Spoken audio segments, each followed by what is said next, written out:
In a world where adversity often writes the final chapter, Tracy Morgan's life reads like a defiant, uproarious middle finger to despair. From the cracked sidewalks of Brooklyn's Bedford-Stuyvesant to the glittering stages of Saturday Night Live and beyond, Morgan's journey is a masterclass in turning pain into punchlines, loss into laughter, and near death into a rebirth of purpose. His story isn't just about survival, it's about thriving with unshakable grit, proving that even the darkest storms can't extinguish a spirit lit by humor and hope.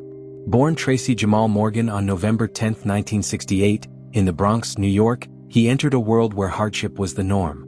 Raised in Bed-Stuy, a neighborhood synonymous with struggle, Tracy was the fifth of 5 children in a family held together by his mother, Alicia, a homemaker who battled addiction, and a father, Jimmy Morgan, a Vietnam veteran and musician who abandoned the family when Tracy was just 6.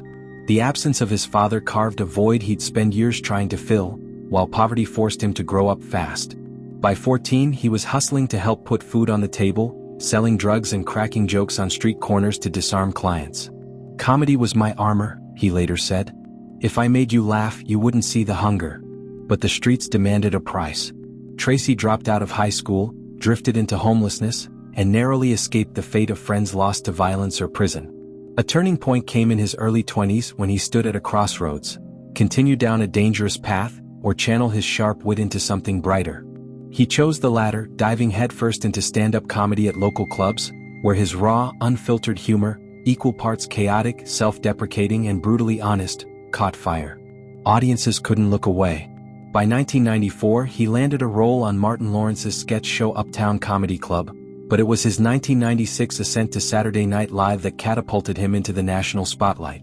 For 7 seasons, Morgan became a cornerstone of SNL, crafting iconic characters like Brian Fellows, the clueless wildlife host, and Astronaut Jones, whose catchphrase, "I'm a star," echoed his own surreal rise. His comedy thrived on unpredictability, blending absurdity with a streetwise edge that felt wholly original. Yet behind the scenes, Tracy grappled with the pressures of fame and the ghosts of his past. He battled addiction, faced a DUI arrest in 2010, and weathered public scrutiny, all while maintaining a breakneck work ethic. In 2006, he found his defining role as the gloriously unhinged Tracy Jordan on Tina Fey's 30 Rock, a meta-parody of his own persona. The character, a lovable train wreck with a heart of gold, earned him Emmy nominations and cemented his status as comedy royalty. Then, on June 7, 2014, Morgan's life nearly ended.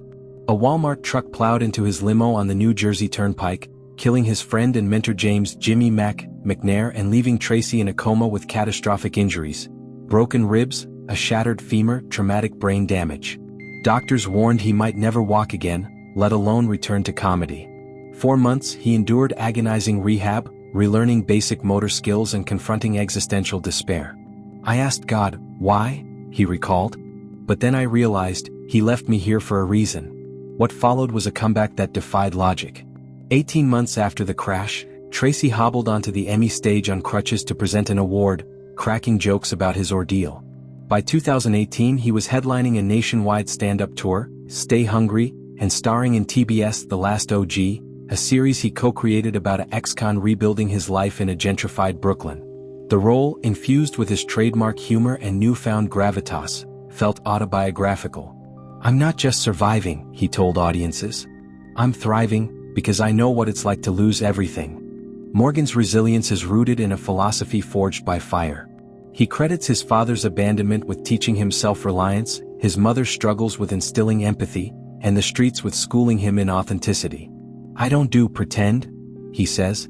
"Every joke I tell comes from a real place." This raw honesty resonates because it's laced with vulnerability. In his memoir I Am the New Black, 2009, he lays bare his battles with addiction, grief and self-doubt, framing his flaws not as failures but as fuel. Offstage, Tracy's life revolves around family: his wife Megan, whom he married in 2015, and his 5 children, including a son named after his late friend Jimmy Mac. The accident, he says, stripped him of ego and amplified his gratitude. "I used to chase fame. Now I chase peace," he reflects. He's become a vocal advocate for trauma survivors and trucking safety reform, turning personal tragedy into public purpose. Yet Tracy Morgan's greatest legacy lies in his ability to alchemize pain into joy. His comedy isn't escapism, it's a lifeline, a reminder that laughter can coexist with loss. Whether he's riffing on fatherhood, aging, or his bionic leg, "I'm part robot now, y'all better check yourselves." He invites audiences to laugh with him, not at him. In a 2023 stand-up special, he joked about post-accident life. "I died and came back. Now I'm like a human coupon. I'm good for one free pass to heaven." The line killed, but beneath the punchline was a profound truth. Tracy Morgan doesn't just survive. He transforms scars into stories, trauma into triumph. His journey whispers a universal truth. Resilience isn't about avoiding the fall, it's about learning to dance with a limp. To anyone weighed down by hardship, Morgan's life offers a rallying cry: laugh loudly, love fiercely, forgive relentlessly. And when life knocks you down, remember, you're not broken. You're a work in progress, and your comeback is always worth writing. Tracy Morgan's story isn't a fairy tale. It's better. It's real. It's messy. It's human. And in its glorious imperfection, it lights the way for anyone daring to believe that even the darkest night can end with dawn, and a punchline.